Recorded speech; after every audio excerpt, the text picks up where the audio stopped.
Hi, I'm Hugh O'Neill from Alesmith Brewery in San Diego, and this is the Brewer to Brewer podcast from All About Beer.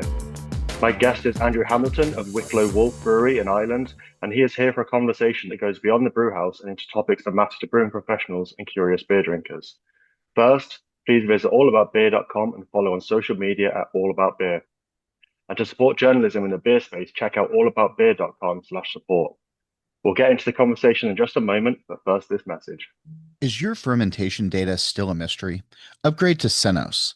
Their in-tank sensors provide real-time predictive analytics so you can catch issues early, save your batches, and grow your profit margins. Brew smarter and scale your brewing operations at senos.com. That's Senos.com. And if you're going to the Craft Brewers Conference in April, get a free Senos demo and enter to win an iPad at their booth number 2106. Hi, this is Tim Shasha from Berkeley Yeast. Our mission is to give brewers better tools that are affordable and easy to use. Our team has been developing Tropics yeast for nearly 10 years, and we just launched it in a dried format. This is a yeast strain with high thiol biotransformation activity, which means it's great for making tropical forward hazy IPAs. I'll tell you more about how it works later in the show, or you can check the show notes for our recent article called All About Thiols. Malteurop has long been a pillar of North American malting, and they're growing to meet the needs of the modern brewer. Their brand new warehouse expansion at the Winona, Minnesota Malt House marks a new chapter in their commitment to service and reliability. With increased capacity and optimized logistics at the Winona hub, Malteurop is delivering the quality you expect with the speed you need. Discover the Malteurop difference at malteuropmaltingco.com. Welcome, and I'm very pleased to have Andrew Hamilton of Wicklow Wolf as my guest today.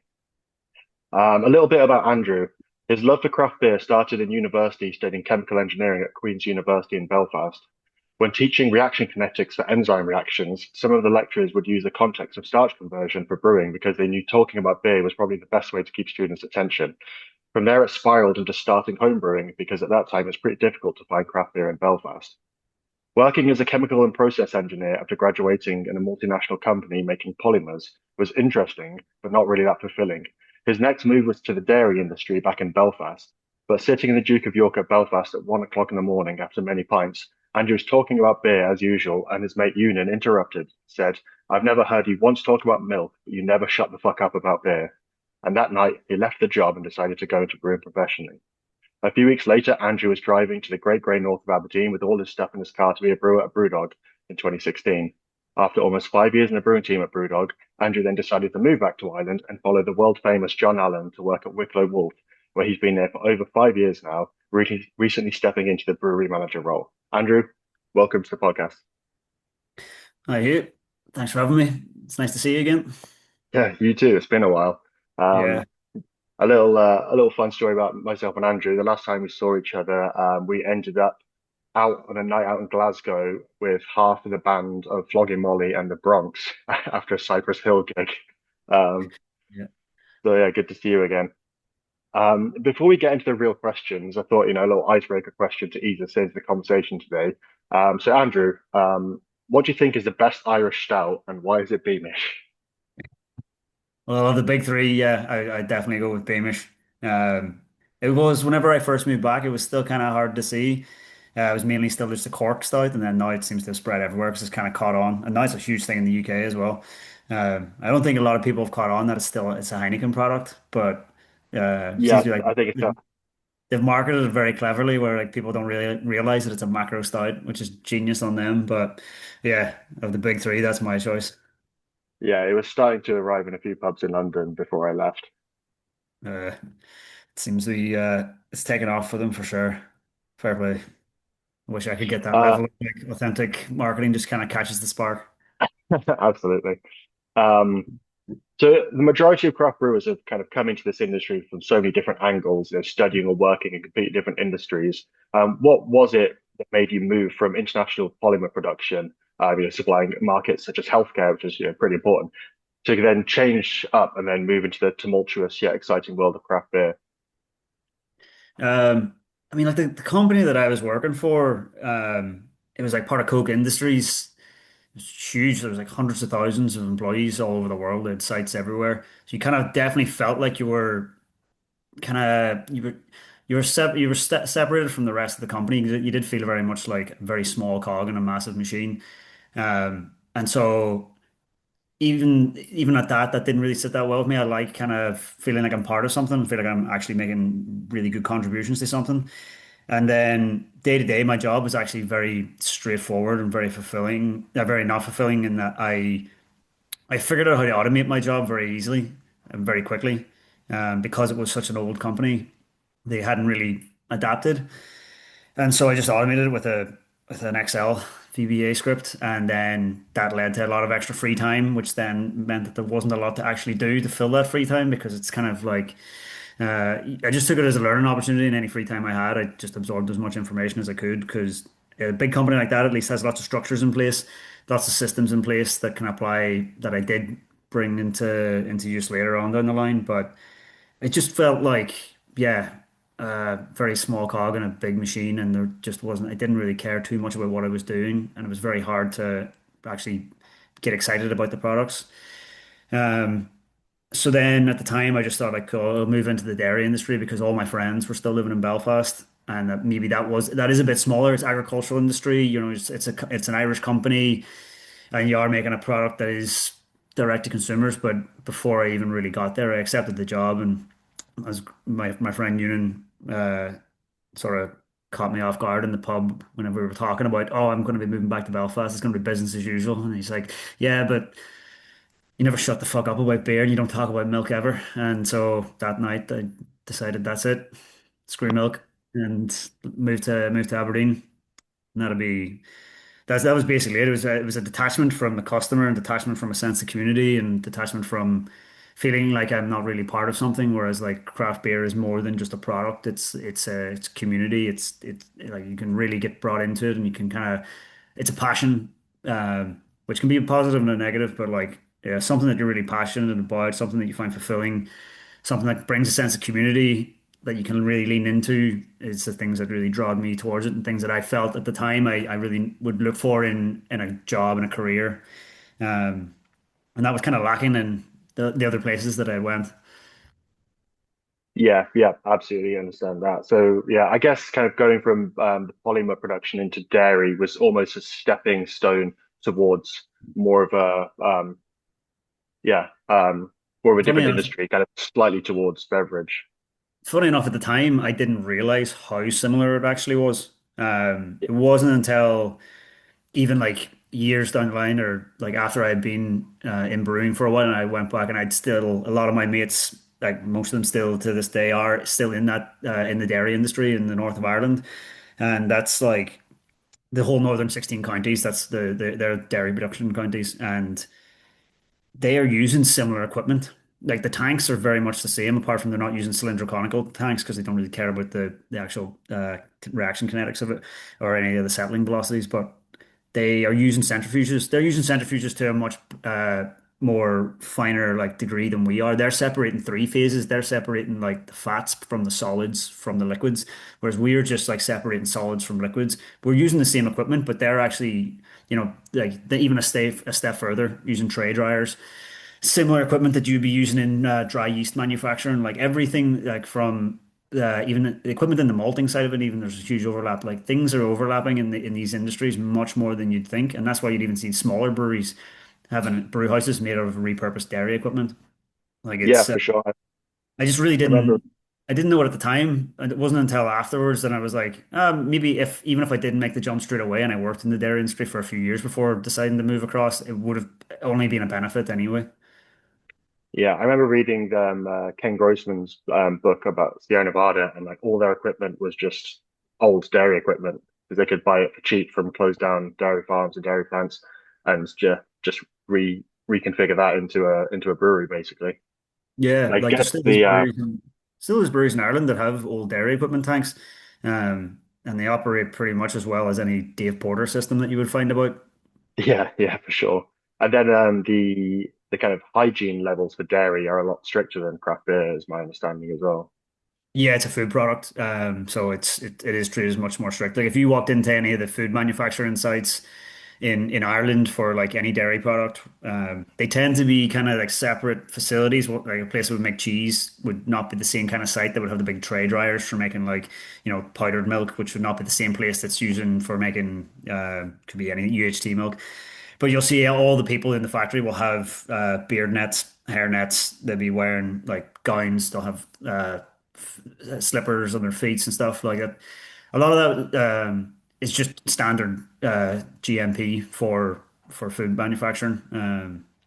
So it's like they know how to do things right, and I think like it's kind of often overlooked, but it's a huge part of here. I think it's also because Ireland is an agricultural nation that we kind of overlook that we have all these huge manufacturing facilities here within the food industry already.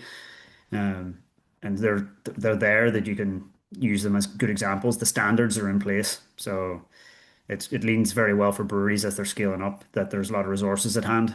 I mean, I have God knows how many textbooks from the dairy industry that overlap exactly, and whenever I'm looking for like HACCP plans and stuff like that, so it's uh, it's good to have them there. Yeah. Well, that was actually my next question was about the kind of different process skills and production skills and experiences that you picked up from those industries. How did you apply them to craft beer? And I guess you're kind of coming in from a much higher level into craft beer, essentially.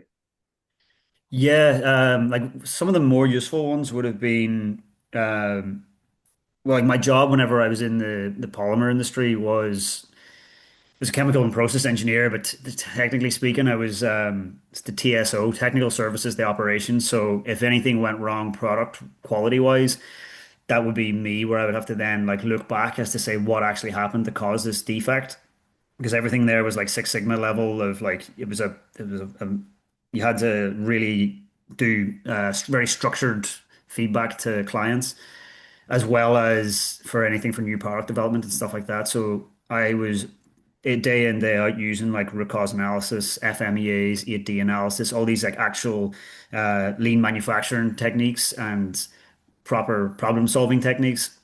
And then it wasn't until years down the line, whenever Brewdog had started to really scale, and we were at that stage where we are making like five, probably around the time where Site 3, the 300 hectoliter brewery, was like in full swing. We're very much a large brewery at that point, that we needed to be using all these things like RCAs, 8D analysis, FMEAs, and then I straight away be like, well, I've done all this before. This was my daily job, and so I already had the templates there. I knew exactly what I was doing, and I was able to just like at the time, yourself, like it's very much a company of people at the same age who were starting at the same time, and so not many people were there bringing in these outside things, and you were very much just learning on the spot of what you had to do. But this was one where I was able to just very quickly go, I know this. This is what I do, and I just Uh, brought out the Excels and stuff.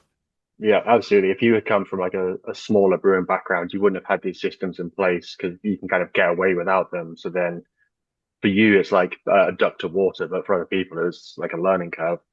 Myself Yeah, included, I until Brewdog, I'd never experienced any kind of manufacturing practice as strict as that.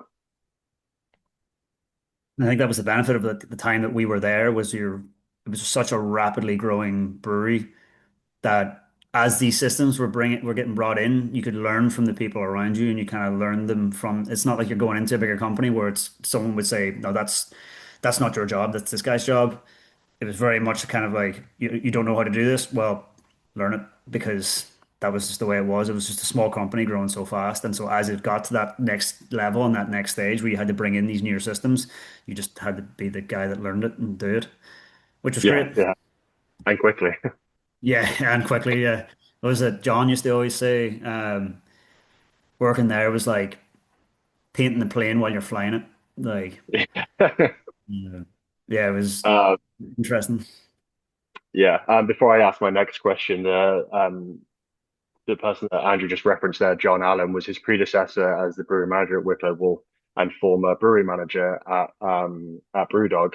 And I think it's kind of safe to say that he's had like a pretty quiet yet significant impact on craft beer in Europe because the amount of brewers that went through that brewery, like the staff turnover was so high, and all of them went through kind of John's leadership and stuff. I think he's definitely had an impact on craft beer. So it was a shame that he left the industry to move to whiskey, but fantastic for you. And I know you guys working together at Wicklow Wolf all these years is definitely a force to be reckoned with, an Irish beer.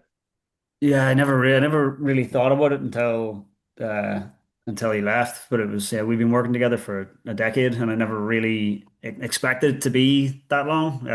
But I remember whenever I said that I was going to be moving back to Ireland to work with John, everyone was like jealous and ecstatic that like I'd be working with him again because he was an amazing person to work with, and he's had such a good impact on the industry. Like just a really like super knowledgeable technical guy, but also an unbelievable manager and mentor to people. So it was great to get that extra time with him as well. Oh yeah, absolutely. I was definitely jealous at times. And then John, if you are listening to this episode, you owe us all a pint for saying those nice things to you. Or a bottle of whiskey, maybe. All right, yeah. Um, so let's get into talking about Wicklow Wolf Brewery. So to start with, can you talk us through the core range of beers that you guys make, and then what's the approach to deciding what you guys want to brew or change? Sure. So we have like a pretty broad core range. It's kind of just been built up over time. As we've kind of noticed, like the Irish craft beer market has developed quite a lot over time, and so things that would have been one-offs can quickly then, within a year or two, move their way into the core range as the demand is there.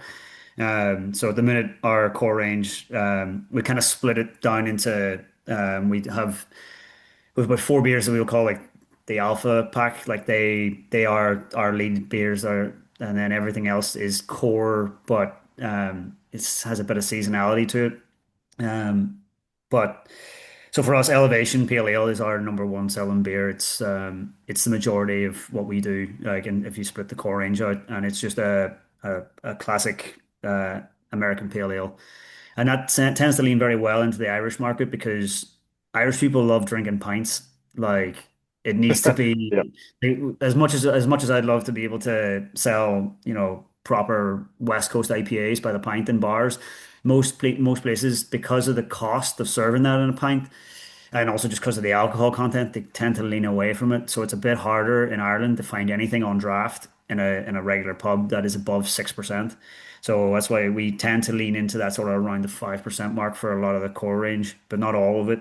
Um, then outside of Elevation, that's the standard West Coast Pale American. But then we'll have Tundra, which is New England IPA, and that's 5.6%. That's kind of like one of the newer additions. We didn't really have a core range New England IPA until the last couple of years. A lot longer than we should have. We do two limited editions a month on average, and a lot of them were New England IPAs, and we figured really need to start working this into the core range because there was a lot of demand for it. Um, and then so we have that's 5.6%, and then we have a New England section IPA as well that's coming in like 4.3. And the two of them are designed to be very different. Like so it's not just that one is a smaller version of the other. Like they're using completely different hops, and the grist bill's different on them as well. And we're trying to just like not make the same beer twice in two different like very close formats. Um, the other one would be Mammoth, which is what I'm drinking now. It's a West Coast IPA. So that's like 6.2% classic West Coast IPA.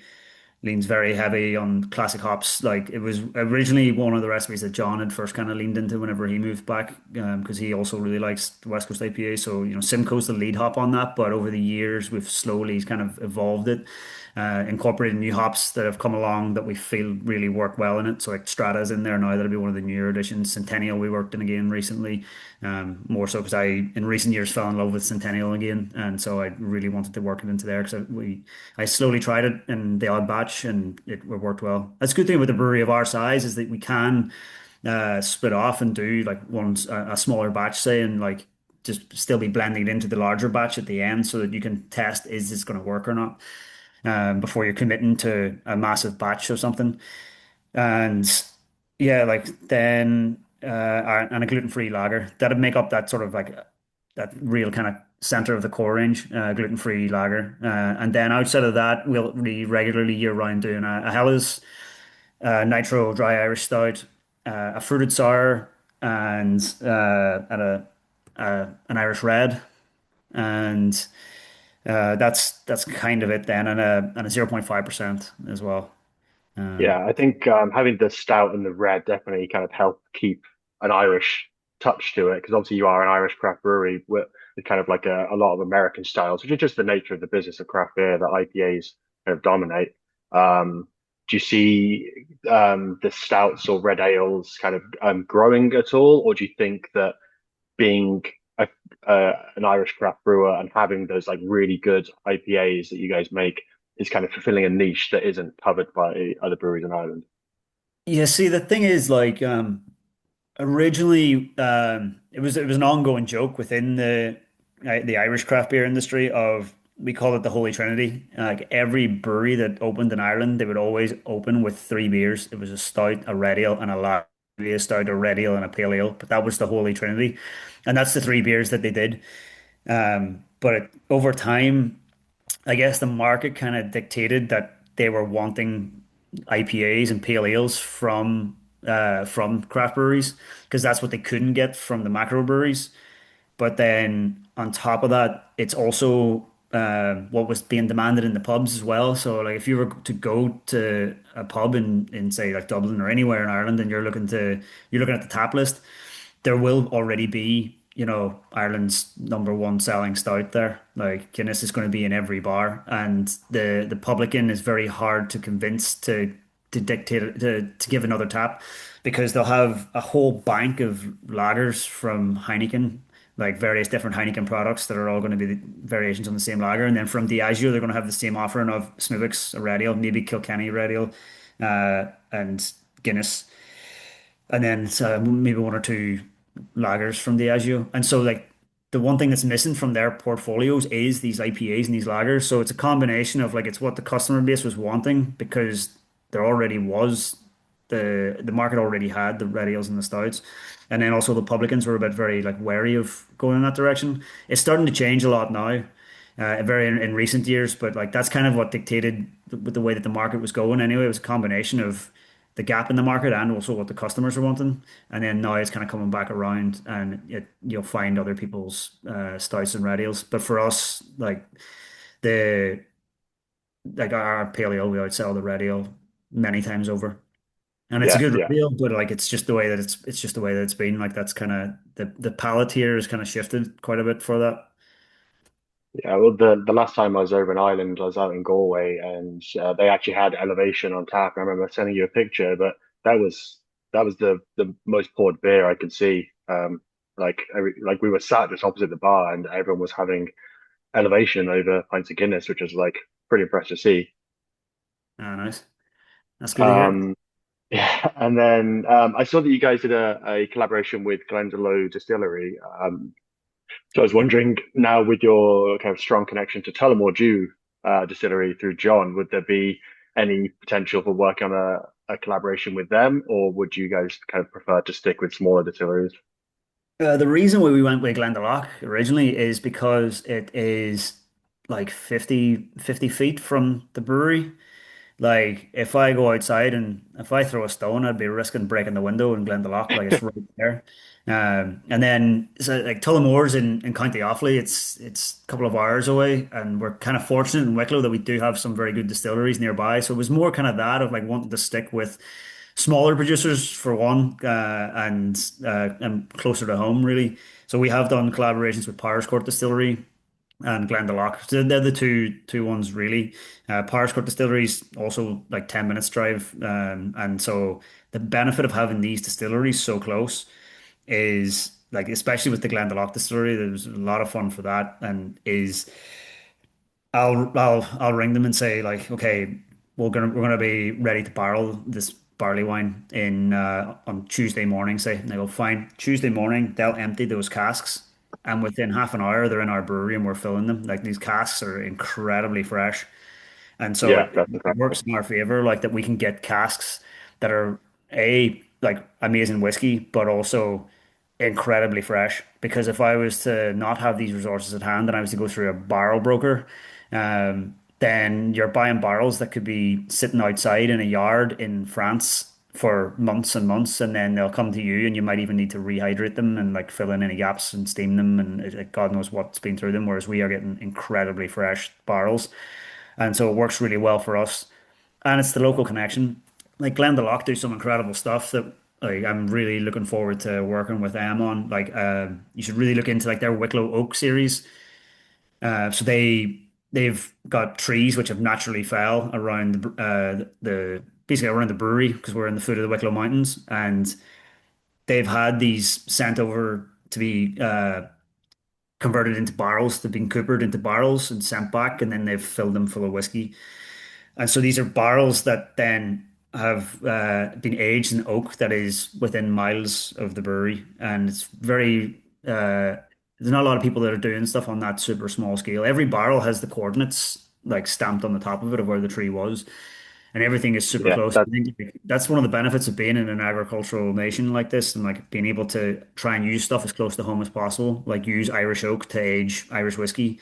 Like it makes sense. You know, like I know the standard would be to get an ex-bourbon cask, but to be able to finish that in Irish oak or age it entirely in Irish oak, like that's amazing. yeah, that's incredible. I think actually when I was the guest on the previous podcast, I was talking a little bit about celebrating like what's local to you and not worrying about what's happening kind of across like into a different country as a trend. And that sounds exactly like that's what you guys are doing, like Wicklow Wolf and Glendalough Distillery. So yeah, I'll definitely have to check out some of their whiskey, see if they'll ship it out to San Diego. I'm staring at two bottles now, so next time I head over to the States, I might bring some. Oh, please do. Grand. Um, And then, is there anything exciting you can talk about that's in tank currently? Because I know you guys do a lot of small batch stuff as well, some like super interesting beers, and you can obviously go onto your guys' website and check out the history of your production. But yeah, is there anything super exciting that you guys have in tank right now or about to produce? Well, there's one that just would have been released today. I think the posts went up online for it. It's a collaboration with a local company called Out West, and they're a local like clothing brand. They're going to be opening up in the town beside the brewery. They already have like you go to Kerry every time that you're back, isn't it? Yeah, Like yeah, that's so where I'm based from. that's where the name Out West comes from. They're originally a clothing brand from down in Kerry, and Yeah, so it's like outerwear and stuff like that. But they're going to be opening up in Wicklow. Their second store is going to be in Greystones, just near the brewery, and so they're a B Corp, and so we decided to like welcome them to the area and also do a collaboration with them because we are a B Corp as well. And so I wanted to then also like do something with them that would be, you know, very kind of sessionable, but still like very like impactful uh, pale ale. So like a 4% West Coast pale ale. It still has that assertive bitterness, but really kind of from my recent trips to the West Coast, like really be a much more modern West Coast pale. You know, like leaning into Pilsner malt, like leaning into modern hops, but still keeping that bitterness there and just kind of that real kind of favor and drinkability and not being weighed down too much by any kind of crystal malts or car malts and not being relying on a yeast strain that's going to be producing like quite a bit of esters, just everything stripped right back and relying on the hops. And then so for the hops, that means that we went for Crosby because Crosby's a B Corp as well. So it meant everything kind of like fitted nicely together. So that would have been Eldorado CGX was probably taking the lead on that because whenever I was out uh, for selection, I got to try some of that, and I thought it was amazing. Like it's something that I hadn't really. We don't have a contract for it. I would just be buying it on spot, and so the timing lined up. I was able to use that as a lead hop, hot side and cold side, and then use some Centennial in there as well, and some Idaho 7, all yeah, Crosby. awesome. So that would Yeah, have we been. I think it's coming out. It is out this week. The post went out today, and it is. It was packaged there just at this I think either today or on Friday. So there's that, and then we have the rest. Like isn't in tank yet, but will be. But we're looking ahead for the rest of the year. We've kind of just been spitballing ideas, and we're still kind of this time of year for us is insanely busy for export because it's March, so we're coming into Paddy's Day. So we have the unique thing for an Irish brewery is everyone wants to drink Irish beer in March. And so we are super busy in January, February to fulfill export orders because it needs to get into Europe to be distributed. And so like this time of year typically is like a low point, but in Ireland it's actually like quite a busy time of year. And so then now that's us coming out of that because all the beer for that is, all the orders are being fulfilled, and now we're getting into, okay, what's the plans for the rest of the year? Like what do we really want to have fun with? And so we're kind of looking at, yeah, well, I have a lot of stuff, a lot of materials ordered in to kind of play about with for upcoming months, things like fruited sours and stuff like that, trying to really push the boat out on where we're going to go in the direction of that. Like last year we did an acai berry sour, and I kind of want to go something along those lines again because I don't eat acai. Like I'm not that kind of person. I'm not the sort of person you're going to see up early in the morning going for a sea swim or trail running and eating acai. But so I had to do that to get accustomed to it and figure out what flavors would work well with it. How could it work in a beer? And kind of like, you're going out of your comfort zone a bit with it. I'm kind of looking to do that similar kind of thing this year where just because it's something that I wouldn't necessarily go to doesn't mean it's not very popular in Ireland right now, and kind of want to go down and explore that route. Yeah, I think if you throw the word acai into a beer, suddenly you get like kind of a more of a like health and wellness aspect to it as well, even if it is still Yeah. a beer rather than a breakfast bowl. Yeah, there's a very Southern California thing to be doing as having a acai bowl. Yeah, like it's a lot darker than it. First of all, it's expensive. It is as an ingredient, it's very expensive, but it is a lot darker than I thought. So then you're having to compensate for color with the other like fruits that you're adding into the beer, and then it is it played into it in that I went and tried all these acai bowls and stuff, and then I kind of realized that whenever you eat it in an acai bowl and it's got like honey and almond butter and bananas and strawberries and all these other sweet things, it masks the fact that acai is actually quite earthy and it isn't actually that nice on its own. So you have to like factor that in, and that it's not, yeah, it's kind of, it throws you a bit. And so it was interesting at least to learn that for the sake of the beer, because otherwise I probably would have just avoided them because I'm not the sort of person who wants to go and spend 15 euro on an acai bowl in the morning. Yeah, it doesn't scream Irish either, kind of flavor wise, but I'm sure it was delicious.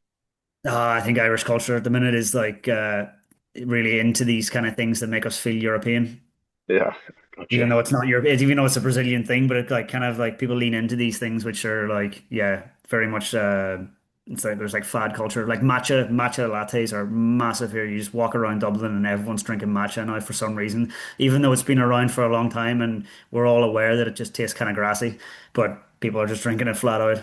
Yeah, you didn't fancy doing a green matcha beer for St. Patrick's Day. No, I know. Don't worry. I I know that would figured not sell well in Ireland. That would be definitely more of a thing that a brewery in the US would do for sure. as long as I can every year avoid making a green beer, I'm happy enough with that. Yeah, I definitely agree with that. Okay, we're going to take a short break for this message, and then um, come back, come right back for more of this conversation with Andrew Hamilton. Is your fermentation data still a mystery? Upgrade to Senos. Their in-tank sensors provide real-time predictive analytics so you can catch issues early, save your batches, and grow your profit margins.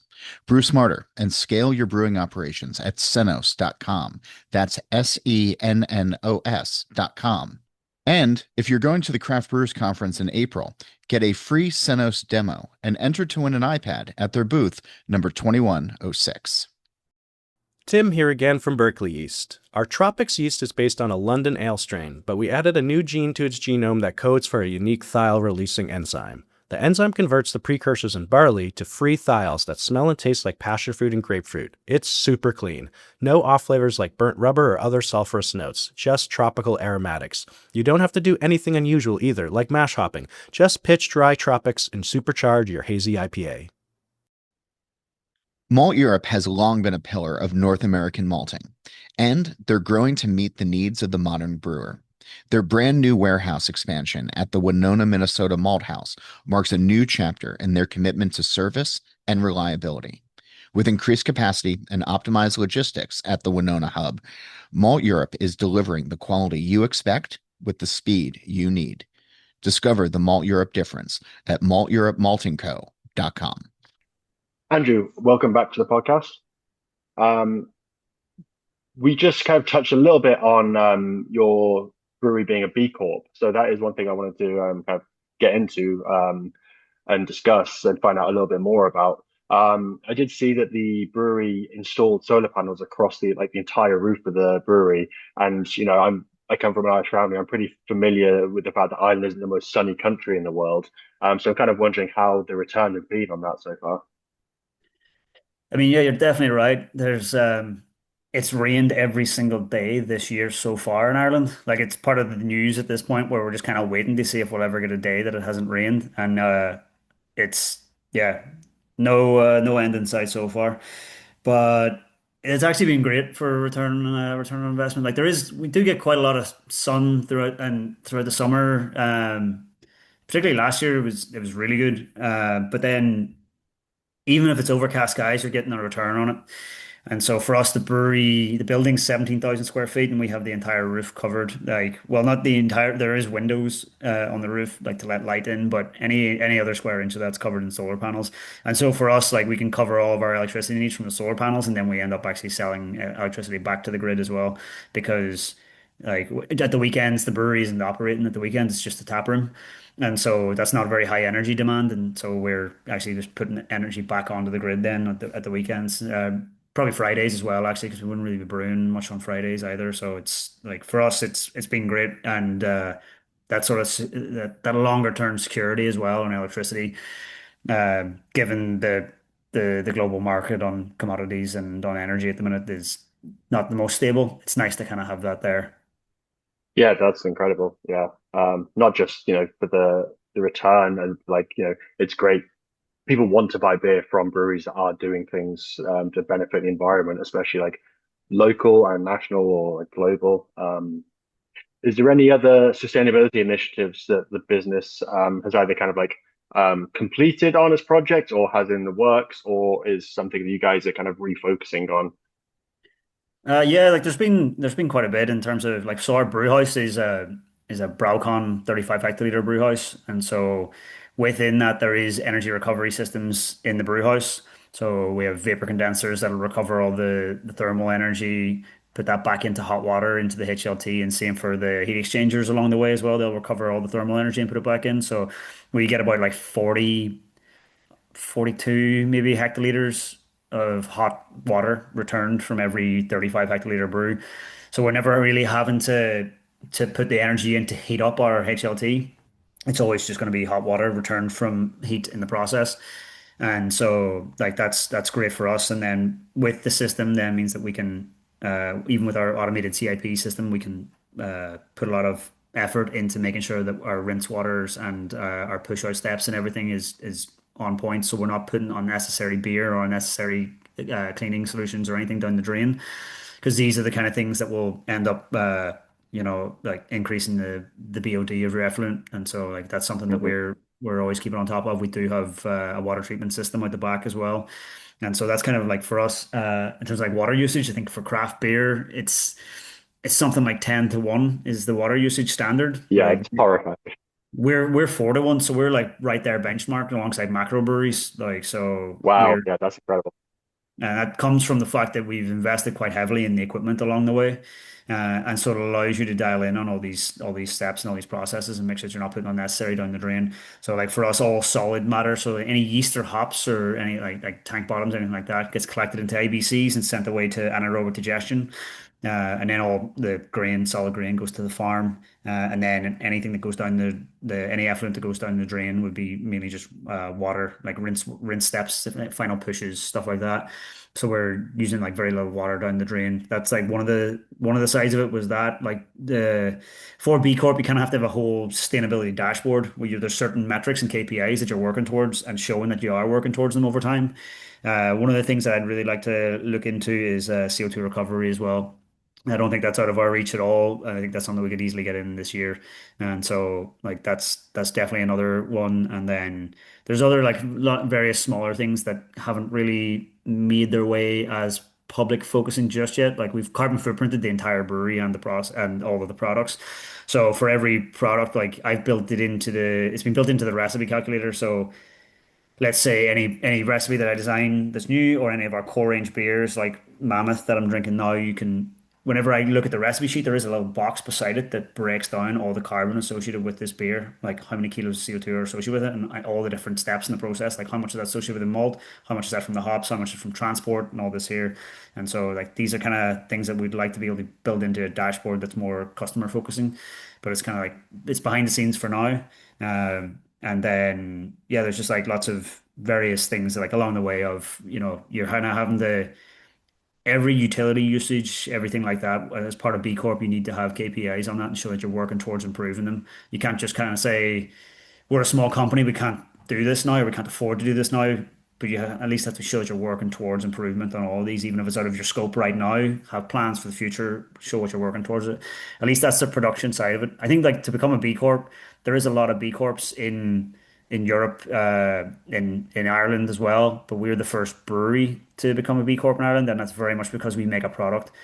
There's a lot of companies that are B Corps and they don't make a product, and that hurdle is seriously difficult to overget because whenever you make a product, you will have emissions along the way. And Yeah, if you're counting from your suppliers to the end of life as well, then you're associating the carbon from all of that, and that's where you kind of fall down on that side. And like even if you are doing the best that you can do, there are emissions and there are wastes associated with producing any product. And then you can, so it's a lot easier if you're someone who provides a service, a goods and a service, because then like it's very easy to have a very small footprint in that.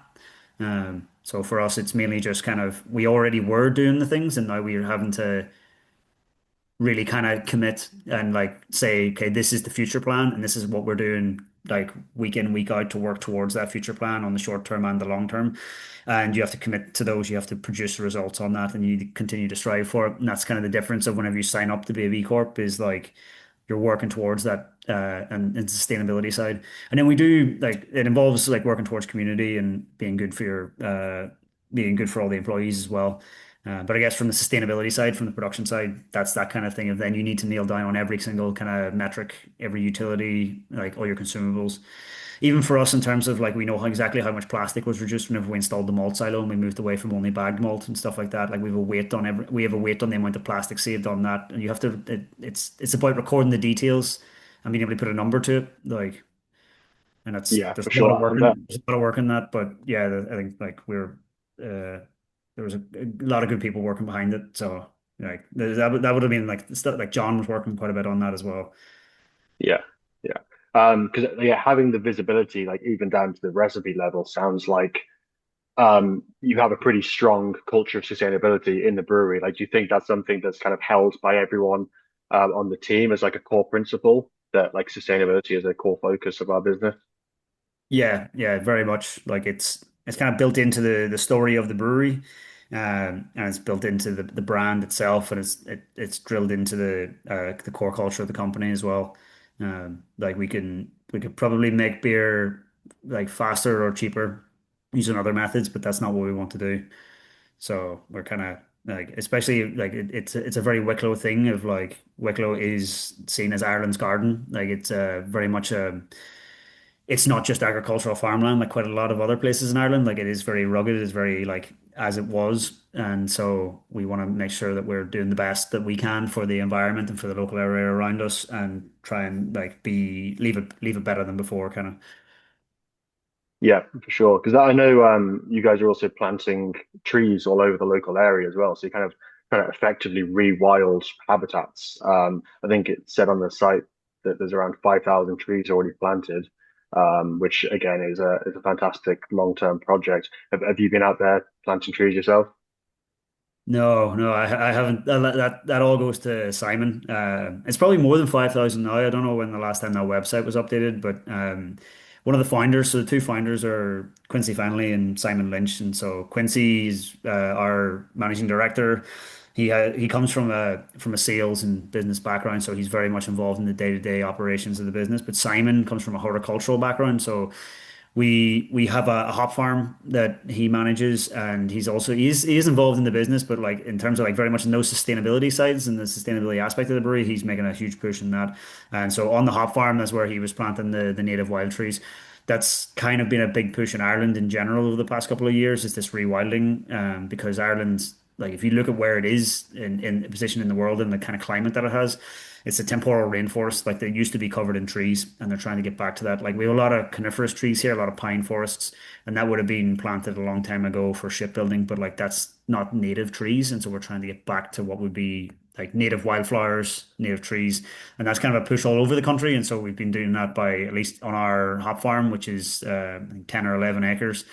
Anything that's not used for hops or agriculture will then like rewild and put in wild tree native trees. But I think 5,000 is what it says on the website, but I think it's way more than that. Simon kind of, well, people can come up and help him through certain initiatives, but then also he'll just crack on at it as well. Like it's an all year thing for him, and so Yeah, roll the I get sleeves up and get more to it. I get more involved in the hops side of stuff, but like in the day-to-day side, Understandable. I wish I could say, okay, I'm just going to take a day off from the brewery here and just go up and plant some trees. But especially up in the mountains where your phone's not going to get any signal, that'll be lovely. But But that's the thing, yeah. You can't. That's kind of part of the business, and unfortunately, you can't be doing everything for the business. You have, your own roles to look after. But that's really great to hear. I know we're both familiar with another brewery where they were talking about planting trees and creating a forest, and never did that. So it's yeah, I know it's a completely separate project. But yeah, it's good to see that Wicklow Wolf has a founder that is just out there, just pretty much planting trees every day by the sounds of it to get up to those numbers. yeah. I mean, it is a year-round thing, but and he cracks on it. I'm sure they wouldn't object if I said, "Hey, I want to take some time off and go up into the hop farm and do that." But like, I just haven't yet because it's I do get more involved in the hops side of it because like the hop farm is very much like. Um, that's very unique to us in Ireland, and so and that's very more as a brewer at heart, like it's much more interesting to me to be working with hops, and Oh, especially in this part of absolutely. the world where you're so separated from them. Like so, yeah, Yeah, definitely. and which varieties are you guys growing in the farm? So we have Chinook, Challenger, Phoenix, uh, Northern Brewer, North Down, uh, Brownling's Cross, and Cascade. Oh, Yeah, wow, yeah. that's it, seven. They tend to be like very hardy varieties. Like I mean, like Brownling's Cross, it can grow anywhere. Like it's essentially a weed. But things like Cascade and stuff as well. Like the Chinook does really well. Like the Chinook, the cone size is amazing. Like it looks textbooks. It's beautiful. But if you look where the hop farm is, like hops can only grow between as far north as like 55 degrees north latitude, whereas our hop farm is 53 degrees. Like we're right on the preface of where you can grow hops or not, let alone that you're in Ireland and you're on a mountainside.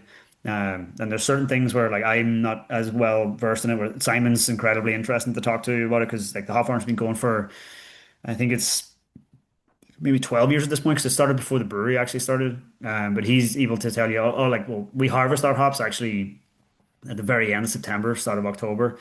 And he can say, oh, it's because we're at this altitude and because it's the soil conditions and stuff. And he knows exactly why and when things differ because of where we are in the world. And it's not just because of like trial and error, it's because he actually understands, like, from his horticultural background of like why Cascade might grow like this in that region, but these are the specific conditions and the terroir in this area and why that impacts and how it grows in this way here.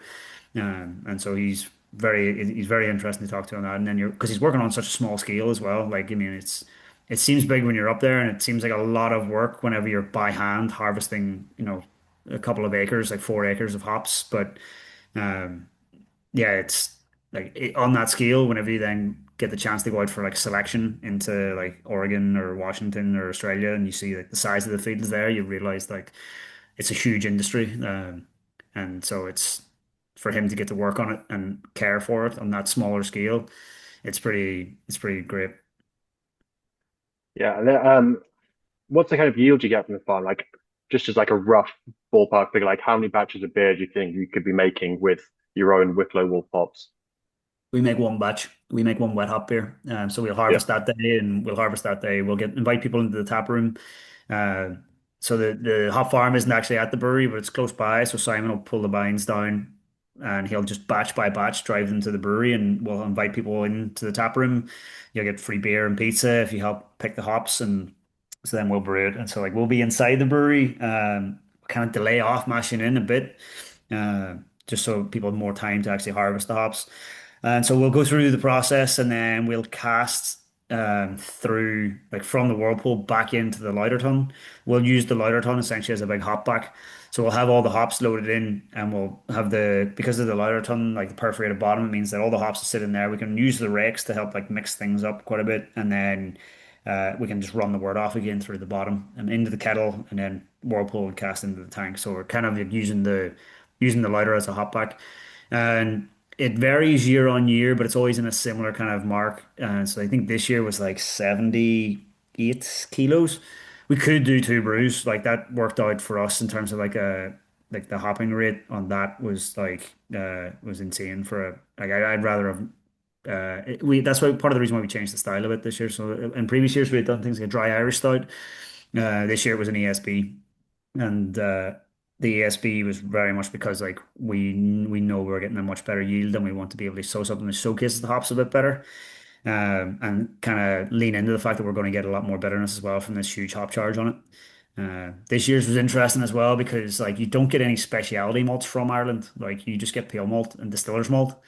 Um, like if you were to buy any like roasted barley or any like crystal malt or anything like that, it'll come from either mainland Europe or it'll come from the UK. Like there isn't anyone doing specialty malts in Ireland, but we knew that our base malt supplier has a pilot system. And so we worked with them to get time on their pilot system to develop some crystal malts. So our ESB this year was 100% Irish malt.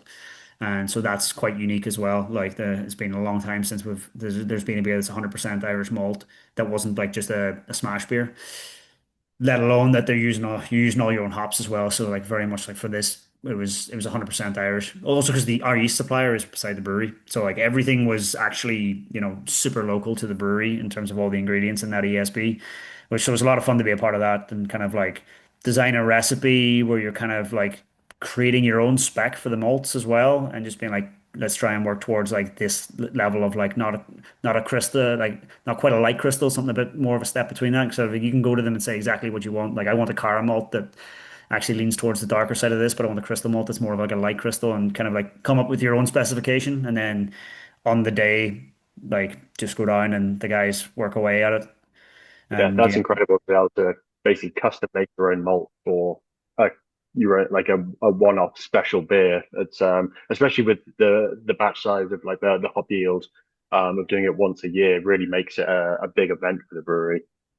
yeah, this year was definitely like I've been wanting to make an ESB for quite a while, and so this year was definitely a lot of fun. And then seemingly we had a good summer on top of that, but the yields in the hop farm are getting better and better. So we might be eventually reaching the point where we tip it over and have to do two brews on it. But that or like there's a lot of ways you can go for it. Like I haven't really. It's a bit early in the year to be planning too far ahead in that, especially whenever we've had such a wet year so far. But like, who knows what the summer is going to be like and what that does for yields? Like, you can kind of tell, especially even with like grain. Like, if you're getting a good year for grain, you're getting a good year for the hops as well. The conditions kind of like follow in suit, and then it can all come down to how the summer ends and storms and stuff like that. It gets more and more unpredictable every year, but um, the past last year was fantastic. Yeah. Hopefully I'll go over to Europe and be able to come over to Ireland and try it. I'll try and see if I can link You those say things that, up. but the amount of times you come to Ireland and you message me saying, "Oh, I'm in Dublin," like, cool, I'll come and meet you. And you're like, but I'm actually Yeah. going to like disappear to the fucking back arse of the country here. And it's like, Yeah. Um, Now, the other thing I wanted to talk about was obviously we kind of referenced macro stouts. I just wanted to know if you could give us like an overview of craft beer in Ireland, especially at the Wicklow Wolf viewpoint on it, of kind of essentially battling a behemoth such as Guinness, a brewery that is so like ingrained into the culture. I think like the Guinness Storehouse is the most visited tourist attraction in the country, and this is a country that has Newgrange, which is a Neolithic structure older than the pyramids of Giza. Like such other incredible aspects to Irish history and culture. Yeah, Guinness. is the number one tourist destination. So as a competitive market where they're dominating, how do you find that? Yeah, you're right. It's like strange that it's such a big visitors attraction, especially because it is a visitor's experience. Like you don't see any of the brewing equipment, you don't see any of the brewing processes. You're kind of just going through a guided warehouse for the TV screens, and then you get handed a pint at the end. But like you could say the same of the Jameson's experience in Dublin as well, because Jameson's made in Cork, but the Jameson, like people think the Jameson tour that you book on in Dublin is actually that. No, it's just a building that full of TV screens and hands you nice cocktails. It doesn't actually have any link to where it's actually produced or how it's produced. They might just have a guy telling you. Craft beer in Ireland is like it's a interesting market to be in because it is a very difficult market to be a brewery in because you're operating in a market that is so synonymous with one beer. And then even at that, the other beers that make up a large part of it, like again, they're macro breweries. But to be honest, the you're fortunate in that I guess I can only have comparisons to other countries in Europe as well. Like I guess the US is a market unto its own where you have a very much more developed craft beer industry. But whenever I talk to like friends of mine who are brewing in Portugal or like France or anywhere like that, where like France is a growing market for sure, or Spain, say, uh, where or even Italy. Like you don't need to convince someone to drink beer in Ireland. We are a beer drinking culture. Like we are a beer drinking country. Like something like 60% of all alcohol sold in Ireland is in the format of a pint in a pub. That's not including like cans at home. That's not including whatever. Like everyone wants to go to the pub and everyone wants to drink pints of beer. And so we don't need to convince people to drink beer. And we also don't have the same issue with a lot of these other markets where people just think of beer as macro lager. Like people here are very much aware of red ales and very much aware of stouts and very much aware of lagers, pale ales. Like they're aware that beer can be other things than macro lager. So there's a base level of education, at least around beer itself, that you don't have to get over that hurdle where it can be very difficult in certain markets in Europe where people are just they just think of beer as that. I've to be honest, like I've uh yeah, you do come across the same thing in Ireland where there are people who like I have friends of mine that don't know that a stout is a beer. They think of it as a stout, like they're just in their head it's stout, like it's not beer. Beer is to them beer is lager and Yeah, anything else is a stout. Um, but for us, like that side of it, at least for the consumer side of it, you're lucky that they are more educated on at least beer and that beer can be different. And then also Irish people have this huge kind of want to support local. Like everything here is about supporting small, supporting local, supporting Irish independent businesses.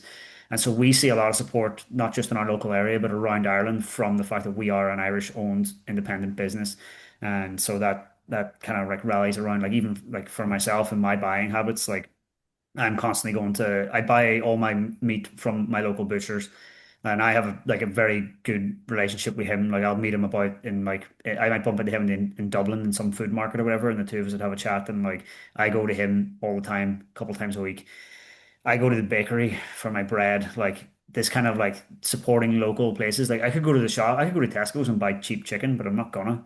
It will cost me a bit more to go to the butcher's, but like I know where it comes from, and I know that I'm supporting higher quality product. I'm supporting independent businesses, and that's very much a mindset that Irish people have in general. So those two things play very well into like being just an Irish smaller business. That being said, it's the bigger guys are very anti-competitive and they play in a way that we just can't really it's very difficult to compete with. Like they have the ability to go into pubs and hand checks that are for, 30, 40 grand. The things which are straight anti-competitive and wouldn't be allowed in other countries, like they can get away with it here through like them being gifts or stuff like this. And these lead to ties and taps. And so that's what you've seen yourself. Like you walk into a pub in Dublin, it'll be if that pub has 12 taps, it'll probably be five Diageo taps and five Heineken taps, and then maybe two craft taps if they have any craft taps at all. Or it'll be six or seven Diageo and three Heineken, or the other way around. But like it's a very tied market and it's very difficult to get in. It's a pay to play market, and most craft breweries just don't have what it like don't have the ability to pay to get into that market. And it takes a very long time, and publicans have to put a lot of trust in the product to then like give you the tap space. And it just makes it very difficult because then you can be priced out at any point as well by these macro breweries. So it's a difficult time in the industry, but these factors have always really been there. And I guess the thing that just makes it more difficult right now compared to other times is cost of living everywhere is increasing.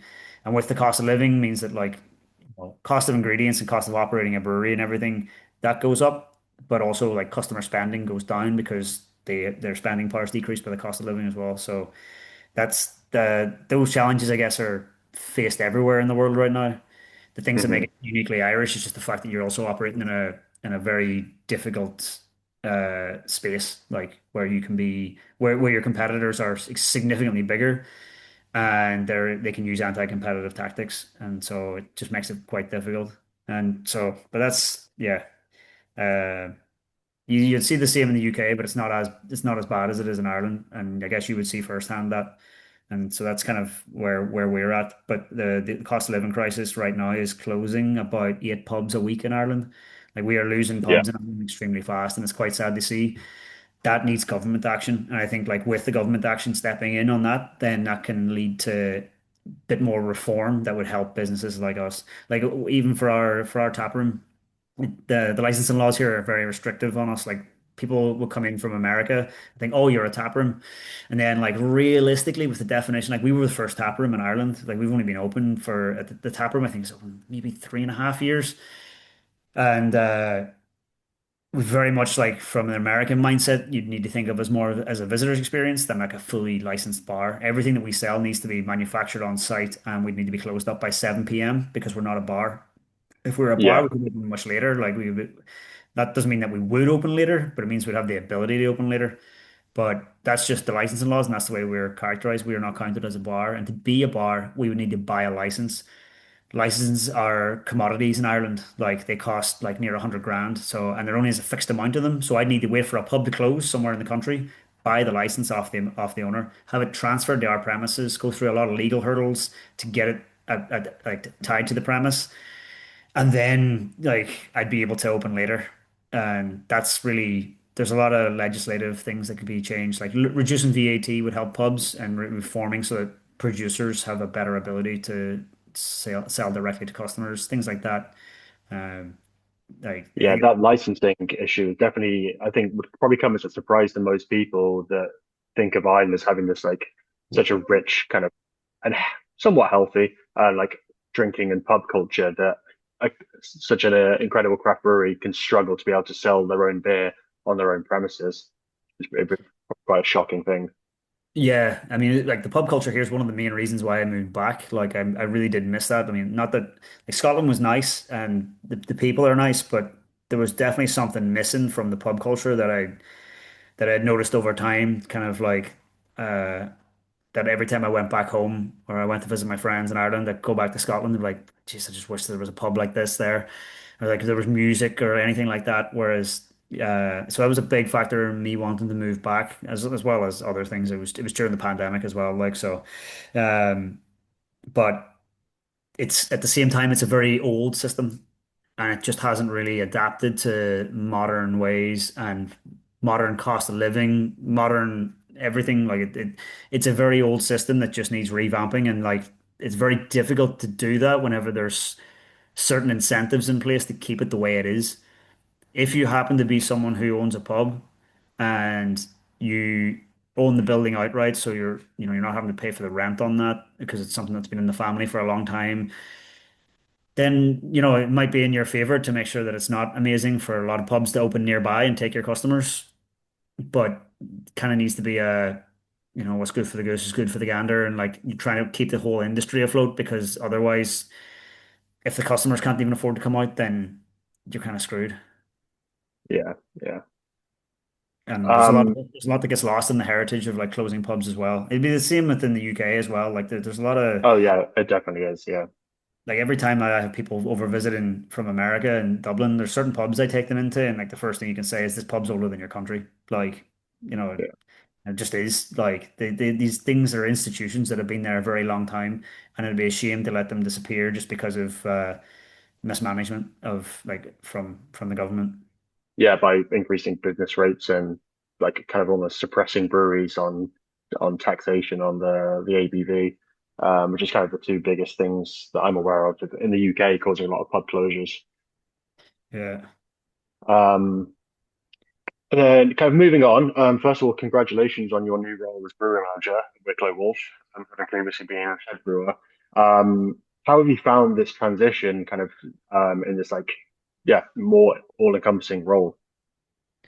Yeah, it was definitely the timing of it was not ideal, but you can never really hope for a great timing because you kind of it was it was between Christmas and January, which is extremely busy for us because well, Christmas time is preparation for like the export orders coming for Paddy's Day, and then in January you're just kind of hitting the ground, and you kind of lose a bit of time as well over that. Like we don't really do much between Christmas and New Year's. You're just kind of keeping the brewery like running and kind of day-to-day operations, but like we're not in full tilt between that. That's more like much of holiday time. Um, so it kind of like led for a quicker transition, but I've been working with John for 10 years and then at least in Wicklow Wolf, which is a much smaller setting for 5 years and 3 months, I think it was at that point. Um, so there had been times where like there was already was a huge overlap between our jobs. And so I knew how to do large parts of his job anyway. There's just a difference whenever there isn't that kind of fallback, or like there's the minutiae of it that you weren't aware of. Like I didn't wasn't doing everything that he does, but there's like certain parts of like the day-to-day runnings of production like that I would already have been very, very involved in. And so it was more just kind of like making sure that everything was handed over smoothly and the bits that I wasn't aware of were done. And yeah, so it's been interesting and it's been going great so far. We have a good team, we all get on great, and this transition and this at this time of year going this well only bodes well for the rest of the year where we're going to be you know coming into the summer. You're going to be just as busy as we have been for Paddy's Day. So it's not like you can look forward to busy times in the rest of the year and be worried about it because we're already weathering the storm really well right now. And so like that's grand. Like I can't see any issues coming in from that. And so yeah, it's been a lot of fun. And also I'd have to say like I took a step up, but another one of the brewers, Harry, he's taken a step up as well, and so he's moved into an operations role. And so me and Harry have been working alongside each other for a long time. We get on really well together, like both inside and outside of work. We're a great team. And so him also taking that step up means that we've been able to kind of split certain parts of the role. Because I've still kept a lot of the responsibilities of head brewer. And so then and able to do that, we were able to look at the role and just go like, what is necessary for this? What's necessary for more like looking after like utilities, operations, like more like managing warehouse kind of thing. And so we were able to split tasks between us, and it's actually led to an improvement overall because I think like a lot of places, whenever they grow, you end up with these kind of multiple layers and multiple levels from top down. And each one involves communication and down to the level below and splitting and delegating and communication down below and splitting and delegating. But we've been able to streamline that. We've reduced it by a level, and we're able to then completely identify specific roles and responsibilities. And so that's kind of streamlined everything in terms of production planning and just how just everything in production works because everyone knows exactly what their job is, but also the communication is just coming straight down. Like it's there's no misinterpretation along the way, and there's less like breaks in communication. Everything's a lot more direct, and so things are just a lot more seamless. Yeah, awesome. Yeah, that's actually was my next question. Is anything you guys have kind of changed since you've been in this role? So I think that that answers that. That's yeah, really cool to hear. You kind of like gone back and like stripped apart the different roles kind of at that higher level, and yeah, and just delegated kind of within yourselves about what should be focused on. And I guess you said you kind of kept some of the responsibilities of head brewer. I guess like you're you're one of the most like passionate brewers I've worked with. So I guess that's probably was a factor on that as you trying to keep as much creative control over brewing as possible within reason. Yeah, it was more kind of what do I like doing? What am I good at? What does Harry like doing? What is he good at? Like, because he comes from a mechanical and electrical background. And so like him looking after more like kind of engineering side of it, like that's a given, and utilities management, that side of it. And then like I do still really enjoy like the new product development, the recipe development, that kind of side of it as Hmm. well. And then like that kind of fits directly into like if I'm planning the brewing schedule for the week and the packet like and we're like Harry helps with the packaging schedule side of it. But if I'm planning in from like brewing forward, and I'm also the person that's looking into like what's upcoming recipe wise and stuff, it all kind of feeds into I'm the one ordering the materials as well. Like we don't have it's not like what your job would be, which would be like planning like in that sense. That's very much part of my job because we are a smaller company than Alesmith, and so it leads to I'm if we're doing the schedule for what's coming up, I already know what's there, so I already know what needs to be ordered. Just like if I'm looking at the schedule and I can just go, ah, well, I'm looking to do a fruit sour. I need to start looking into like what potential fruits are there, get that costed up, get those materials in. What I know what the lead time is on that. I know when the order needs to go in versus when I'm going to be brewing it, all that there kind of stuff. So like having those things within my remit it makes sense versus Yeah, like before if that was delegated off where someone else was doing the planning and then they would ask me to do the recipe for it, but then I would have to feed they would feed that to me, then I would have to feed back to them the lead time's going to be this unless we want to do this, and then that feedback and feed forward just adds time to the system, adds potential for miscommunication, and then it's just like whereas now we've by being able to take that step back and say, oh, okay, like the start of this year we're going to start from fresh and try and restructure things to make it a bit more efficient. It allows you to kind of get rid of those stopgaps, those potentials for slowdowns and human error. And then it's yeah, just, for sure. yeah, it's just like kind of streamlines everything. And then hopefully, like in time, then because it's quite new, we'll figure out what then can be, okay, well, I don't necessarily need this to be my responsibility. I can actually just, and then start to delegate that off to other people because there already is other brewers in the team who are like doing like really well at just stepping up and just being like, oh, well, like, did you know, like, we're actually running low on this. Should I just order more? And it's like, yeah, absolutely. You pass the chemicals every day. You know when we're in stock and low on stock, whereas I mightn't pass that every day. So like it's much better to have like real time information from them and like let them know like, yeah, absolutely bring this up or like and then we'll work this into like this can be part of like I can hand this off and it doesn't need to be something that's underneath my remit or my responsibility necessarily. Like, Yeah, yeah, giving more autonomy and so like you're not having delays in communications. You said you could be like one missed email away from running out of something potentially. yeah, exactly. Like, because like a lot of stuff in Ireland is we're lucky that we can get good deliver. We're a small country, like you can get a lot of stuff delivered very quickly.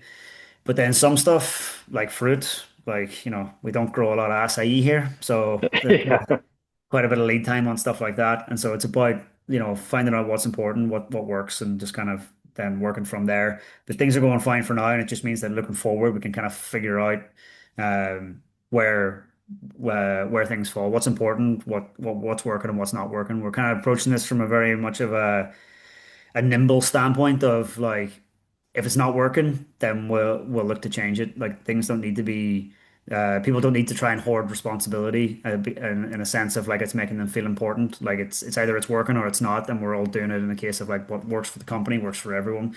We need things to like actually work smoothly because otherwise, like things what some person might be sitting bored while another person's stressed, but really like things should be balanced a bit better. And it seems like that's the direction that we've been heading in, and it's been working really well for us. incredible. Um, so to kind of wrap up, I have well, like a kind of quick fire question thing for you. So the thing I've learned here in the US from my 5-year-old niece actually is a conversational game called High Low Buffalo. So I just want you to quickly tell me like a high, a low from your brewing career so far, and also the buffalo is kind of just like a wild card, something good or bad or unexpected. Uh, I think like highs would be just in general of like the friends that I've made and like the real kind of like deep connections that I've made with people. Like you end up the community in this is insanely tight, like and incredibly small to the point where like a week ago I was in Brussels and I met this guy Ken who owns Human Robot in Philadelphia. I'd never met him before. He just happened to be on holidays and showed up to Cantillon whenever we were in Cantillon. Two of us hit it off instantly because I just sort of said like, "Oh yeah, I'm like really close mates with Mario and from Tijuana." And then straight away he's like, "Oh, you need to send him a photo of me and you together." And then the two of us just spent all afternoon talking, and he invited me to come out to Philadelphia, and he said he's like I can stay at his base, and he was just such an incredible guy. He was so nice. He was great crack. He gave me a load of t-shirts and stuff, and like. But I just met him. Like we talked for like five Yeah, minutes, and instantly it's like we've been friends for years. And he's a great guy. But that happens so often in this industry where there's like this common kind of connection, and you kind of it happens slow at the start, and then all of a sudden it's like you've been in the industry for 10 years, and you just kind of like know so many people from everywhere. And even if you don't know them, you probably know someone that knows them, or even if you have no mutual connections at all, within 5 minutes, there's this kind of like shared like understanding of like your friends. You've got so much in common just by wanting to do this as a career. Like you must have so much more in common than you even could have thought. yeah. Like I've had that exact same mutual friend selfie send situation happen to myself as well. yeah, like even from I've have it all the time from like people who go into the Fierce Bar in Aberdeen. They might see Grant Campbell there, and then Yeah, I'll get a photograph sent to me of them with Grant Campbell, or like there's so many times that it just happens where it just shows the strength of the community, and like even it generally it happens every week. There's lads visiting from Happy People in Switzerland next week that I can't wait to show them around Dublin. But even at Christmas time, I got a message from a friend of mine who he's American, but he messaged me going, "Oh, there's a brewer who brews on an island off of Finland. He's Irish and he's coming home for Christmas. You should meet him. I think you two would fucking hit it off." And sure enough, I just messaged him. There was no real, I'd never met him, didn't know what he looks like, but I just said, "Go to the Harbour Bar at 8 o'clock on Friday and I'll be there." And he just showed up, and you know, it was that kind of thing of like I could see this guy looking around the bar because we'd never actually met each other or seen each other, and next thing you know, the two of us are still messaging. I met up with him a couple of times over Christmas, and he's still sending me messages back and forward, laughing about beer names and like what it's like being like one of two Irish guys on a small island with a couple thousand people off of Finland and stuff like that. yeah, But like that's the kind of industry that it is, where like you put a lot of trust in the fact that like I'm gonna like them anyway. Like we're gonna be friends, like yeah, because yeah, it just happens time and time again. That's a real high point for me. Is like although it's not like a single point, I could have said stuff like the first time you like get a commercial recipe released and you're like it actually turns out really well, better than you thought, and like that kind of stuff. But um, I think it's more like looking back and just being really happy with my position in the industry, not actually just from not meaning like my job and my title and anything like that. It's like literally just the friendships, the fact that it's an incredibly social industry. Like there's even today I got a message from a guy who's like he's not in the industry, but he's in San Diego. He's a super into homebrewing and just a real big beer fan. And I met him in Tijuana like the other year whenever I was over for Christmas, and still in touch. Like it's like kind of an industry that whether you're in it or not, people form connections over it, and it's great. Um, for a low point, I guess it would just be kind of feeding off of that is the amount of people that I've seen in the industry be burnt out and left the industry and are no longer in it. And that's like largely because I mean, like I could have been making more money than this if I stayed in chemical engineering and I was a chemical engineer for a multinational polymer company or like any of my other mates who went into pharmaceuticals, which is like huge in Ireland.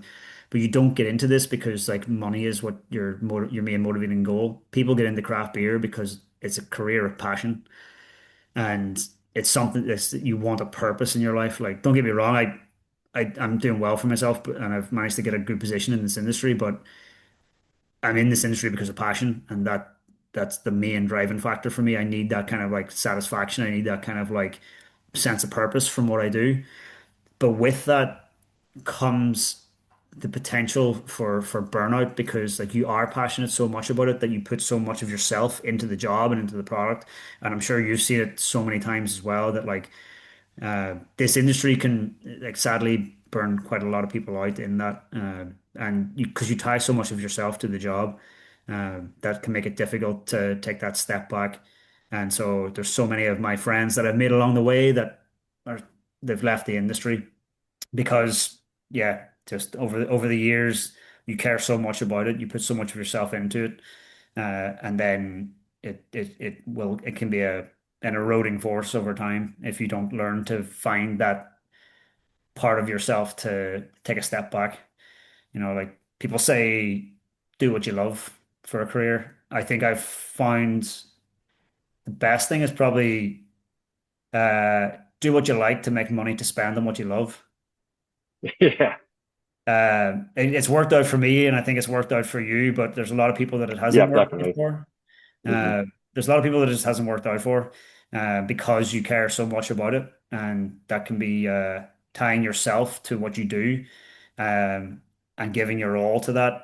It's it can be a difficult thing to do as a career, and sadly, yeah, burnout. Like I even it happened to me to a point where like during the tail end of the pandemic, where I decided I didn't want I wanted to move away from Aberdeen. Looking around, there wasn't a lot of jobs because it was the pandemic. Like there wasn't really that much going on, and you kind of get to that point where you think, okay, then I'll just leave beer and I'll look for jobs as a process engineer or a chemical engineer. And you sort of think, well, who am I if I'm not a brewer? Like I've tied Yeah, it's so hard to much of, imagine. I've Yeah. tied so much of my identity to this, like not intentionally, but like people think of me, they think of like a brewer, like anyone of my friends who aren't in the industry or anyone who's in the industry just thinks of me as a brewer. So you've tied so much of yourself to it, then it's like that's the difficult side of this industry, and that's the low point is particularly coming out of the pandemic. A lot of people were just insanely burnt out. They left the industry, and there's a lot of people who I'd consider them better brewers than me that just like sadly just along the way just couldn't and had to for family reasons or for personal reasons or whatever. Like it's a difficult industry to stay in long term, unless you're because it is a career passion. Yeah, yeah. And then the buffalo, the wild card. Uh, this time last year, flying out to Australia for the hop harvest. That Yeah. was definitely because like I never expected to go out to Australia for work. Like, um, that was like I travel a fair bit, both uh just for fun as well. Like I love traveling to other breweries, to festivals, to everything. I mean, like, but I was in Mexico around Christmas time, and I was in San Diego, I was in LA as well. I flew in and out through LAX, and I was just like so exhausted by the time I got back because I had a great trip that I just said I'm not going to travel for maybe like 4 or 5 months. Not until like April, May, just take a couple of months and just rest up. And then in February, I got a message saying, if you can get out to Australia in a couple of weeks, like you can go on the hop harvest, you can go be there for hop harvest and all this. I was like, fuck it, go for it. I had So to turn that one down. yeah, yeah. And so that led to a few weeks in Australia. Um, a family out there as well, so I got to meet up with them. I was there for St. Patrick's Day. Got to see go out of the city, like go up into like see wineries, see breweries, see the hop harvest, see everything like that. Um, and that was like for me, I never thought that I would get out to America for hop harvest, but like I was out there as well. So like that could be another one, but like especially because like Australian hops, like I never thought I'd be out there really, and that kind of it took me by surprise. Um, but I want to get back out. Now it just made me think, okay, like New Zealand next, tick that off, but we'll see. Yeah, incredible. Well, that's all we have time for today. Thank you very much, Andrew. It was great to see you, and hopefully I'll see you again in person soon on one side of the Atlantic. Andrew will be back on the next episode of this show as the host, having a conversation with a brewer of his choosing. That will be on the air next week, so make sure you tune in for that. And as a reminder, visit allaboutbeer.com and follow on social media All About Beer. And to support journalism in the beer space, check out allaboutbeer.com/support. I am Hugh O'Neill from Alesmith Brewing in San Diego, and thank you very much for listening to the Brewer to Brewer podcast today. Is your fermentation data still a mystery? Upgrade to Senos. Their in-tank sensors provide real-time predictive analytics so you can catch issues early, save your batches, and grow your profit margins.